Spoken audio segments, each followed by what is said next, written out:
I should speak more generally, um, beyond just IDB, how we've approached our multilateral development partners like the IDB, World Bank, and other international financial institutions is that we have to look from a standpoint of affordability.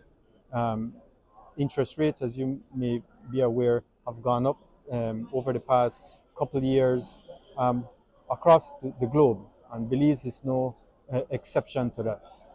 So, in terms of what we can borrow, what we can finance, it doesn't make sense for us to go and borrow monies unless it is at an affordable rate. And the approach we've taken with these IFIs is that we are interested to do certain project facilities. We are interested only if the cost of finance is affordable. And the way that they go about now to try and make that cost of finance more affordable to a country like Belize is that they blend it with grants or concessionary financing. So in the case of the IDB, there was a press release yesterday issued by I.D.B. Looking at two projects. And one in particular I'd like to highlight is the case of health in support of efficiency of delivery of healthcare and effectiveness, improving the effectiveness of delivery of healthcare.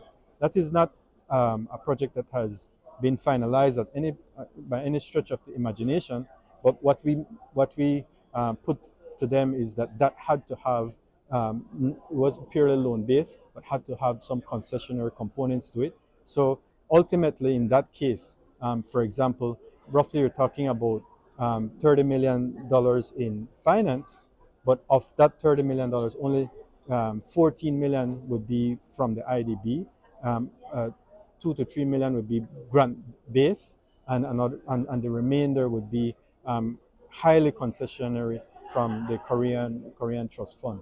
So that, when you blend it, brings down the cost of capital for us in a very substantial way.